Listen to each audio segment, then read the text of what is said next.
Hello guys, welcome back to my channel Smart Brains. Hope you're doing well. हम लोग general accounting principle का chapter 1 already कर चुके हैं, तो आप लोग चैनल पर जाकर वीडियो देख सकते हैं।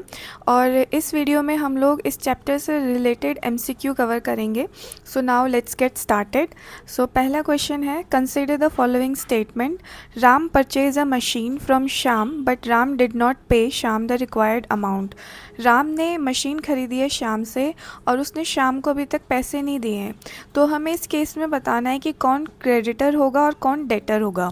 तो जब हमने चैप्टर किया था फर्स्ट, तो हमने उसमें देखा था कि जो इंसान सामान खरीद रहा है और पे नहीं कर रहा है तो वो इंसान डेटर होगा। तो यहाँ पर राम डेटर है। और जो इंसान सामान बेच रहा है, जिसने अपना मशीन दी है और उसे पैसे वापस नहीं मिले हैं, तो वो क्रेडिटर होगा।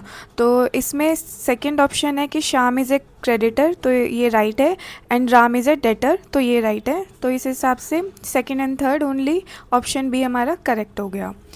सेकेंड क्वेश्चन है हमारा, the branch of accounting which is use to analyse the expenditure in order to determine the cost of a product is called. तो बेसिकली हमें यहाँ अकाउंटिंग का ब्रांच बताना है जिसमें किसी भी प्रोडक्ट की कॉस्ट डिसाइड होती है। हमारे पास पहला ऑप्शन है फाइनेंशियल अकाउंटिंग। तो ये ऑप्शन गलत है, क्योंकि फाइनेंशियल अकाउंटिंग के अंदर जो भी ट्रांजैक्शंस होते हैं उसके रिकॉर्ड रखे जाते हैं। देन कॉस्ट अकाउंटिंग, तो हमारा cost accounting is the right option, क्योंकि यही वो अकाउंटिंग है जिसके अंदर on the basis of accounting information किसी भी प्रोडक्ट का कॉस्ट डिसाइड होता है, ताकि फ्यूचर में उस कंपनी को बेनिफिट मिले। देन मूविंग फॉरवर्ड, हमारा थर्ड क्वेश्चन है, विच among the following is a part of non current asset. तो ये जो गिवन ऑप्शन है, हमें इसमें बताना है कि कौन सा नॉन करेंट असेट का पार्ट है। तो जब हमने चैप्टर 1 किया था, तब उस टाइम पे जो मैंने कैटेगराइजेशन और क्लासिफिकेशन बताया था, तो वो थोड़ा बहुत जल्दी में फास्ट फॉरवर्ड हो गया था और वो मैंने ध्यान भी नहीं दिया, तो उसे हम अभी थोड़ा सा यहाँ पर डिस्कस कर लेते हैं। जो असेट की कैटेगराइजेशन थी वो ये थी कि असेट को दो पार्ट में डिवाइड किया था, नॉन करेंट एसेट और current asset. Non current asset basically easily cash में कन्वर्ट नहीं होते विद इन अ ईयर, जबकि करेंट एसेट को कन्वर्ट किया जा सकता है into cash within a year. Then एक पॉइंट टू बी नोटेड कि जो नॉन करेंट असेट्स होते हैं वो लॉन्ग टर्म होते हैं। अगर नॉन करेंट लाइबिलिटीज़ भी होंगी तो वो भी लॉन्ग टर्म ही होंगे, और जो करंट असेट्स हैं या करंट लाइबिलिटीज़ हैं वो शॉर्ट टर्म्स होती हैं। ये पॉइंट आप ध्यान रखना। उसके बाद यहाँ है नेक्स्ट, उसको कैटेगराइज किया है फिक्स्ड असेट में, then non current investment, then deferred tax assets, then long term loan and advances and other non current assets. Then इसके बाद इसको फर्दर डिवाइड किया है, current investment, then inventories, then trade receivables, then cash and cash equivalents, then short term loans and advances and other current assets. तो आपने यहाँ पे notice किया होगा कि जो करंट है दैट इज़ शॉर्ट टर्म और जो नॉन करंट है दैट इज़ लॉन्ग टर्म। और सिमिलरली नॉन करंट लाइबिलिटीज़ में भी सिमिलर होता है कि लॉन्ग टर्म होता है, और करंट लाइबिलिटीज़ में भी सिमिलर होता है कि वो शॉर्ट टर्म के लिए ही होता है। Coming back to the question, हमारे पास यहाँ ऑप्शन है फिक्स्ड असेट। तो अभी हमने देखा कि fixed asset is a part of non current asset, तो A is the right option. B गलत ऑप्शन हो जाएगा, क्योंकि ये करंट असेट का पार्ट है और शॉर्ट टर्म लोन भी करंट असेट का पार्ट है। अभी हमने देखा कि short term loans current asset का पार्ट होते हैं, जबकि लॉन्ग टर्म नॉन करंट का पार्ट होते हैं, और करंट इन्वेस्टमेंट भी करंट असेट का पार्ट है।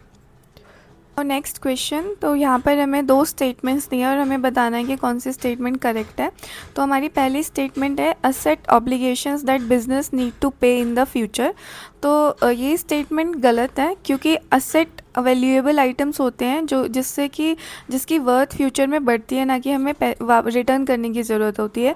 तो बेसिकली यहाँ पर इन्होंने असेट लिखा है लेकिन एक्सप्लेन लाइबिलिटीज़ को किया है, तो first option is wrong. Then second option है, liabilities items that a company owns और has the right to use, और यहाँ पर इन्होंने असेट को डिफाइन करके लाइबिलिटीज़ लिख दिया है, तो both statements are wrong. Option D is correct, none of the above. Now next question, which among the following is a part of non current liabilities.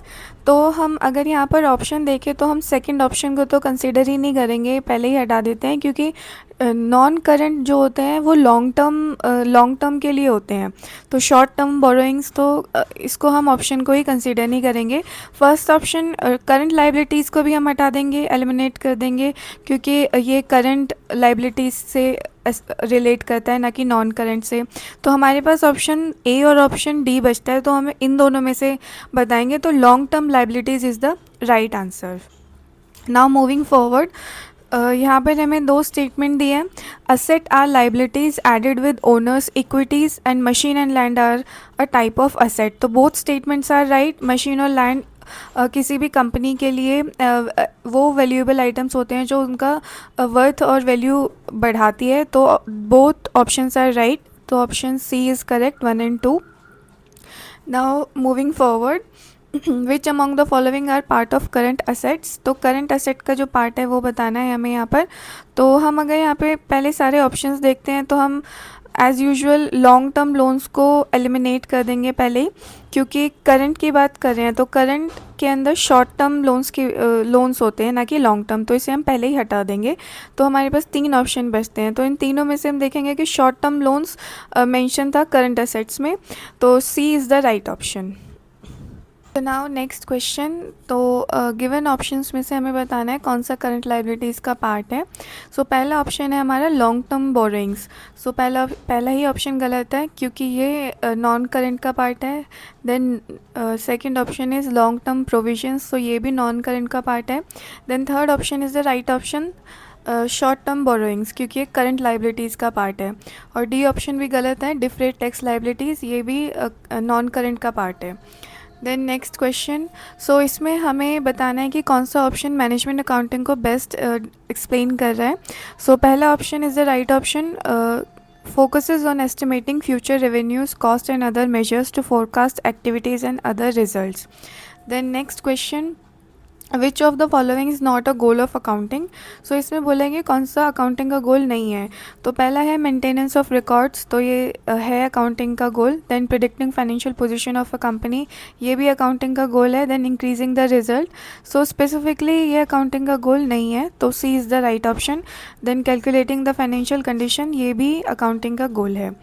Then moving forward, as per the traditional approach, the expenses to be matched with the revenue based on. So traditional approach original costing पे काम करता है to match the revenue, to match with the revenue. Now last question. तो इसमें पूछा है कि IFRS stands for, तो international financial reporting standards, IFRS। सो अभी हम थोड़ा सा इसके बारे में देख लेते हैं कि IFRS है क्या। तो ये एक ग्लोबल रूल बुक है जिसमें ये मेंशन होता है कि कंपनीज अपने फाइनेंशियल इन्फो को किस तरीके से रिप्रेजेंट करेंगी। तो इससे एक कंसिस्टेंसी इंश्योर होती है और वर्ल्ड वाइड लेवल पे कंपैरेटिबिलिटी बनी रहती है। और ये सारे स्टैंडर्ड्स जो हैं इसके वो क्राफ्ट करता है IASB, international accounting standard board. और इसका एम होता है कि to create a universal language for accounting, की यूनिवर्सली अकाउंटिंग की सेम अगर लैंग्वेज और सेम पैटर्न्स होंगे तो वर्ल्ड वाइड लेवल पर बिजनेस करना और इन्वेस्टमेंट करना बहुत ईजी हो जाएगा। Then benefits of IFRS। So before IFRS world wide क्या था कि जो कंट्रीज़ आपस में बिज़नेस और इन्वेस्टमेंट ईजिली नहीं कर पाती थी, क्योंकि उनके अकाउंटिंग रूल्स डिफरेंट होते थे। इससे उनको डील बहुत ज़्यादा महंगी पड़ती थी और कॉम्प्लेक्स हो जाती थी चीज़ें। लेकिन IFRS के आने के बाद बिज़नेस वर्ल्ड में चीज़ें और इजी हुई, और इससे ग्लोबली और आपस में कंट्रीज़ के बीच में बिज़नेस करने का और इन्वेस्टमेंट और अपॉर्चुनिटीज़ एक्सप्लोर करने के मौके और बढ़े। सो होपफुली आपको ये वीडियो पसंद आई होगी। सो नेक्स्ट वीडियो में हम लोग अकाउंटिंग प्रिंसिपल का नेक्स्ट चैप्टर करेंगे। So stay tune. Thank you so much. Bye bye, take care.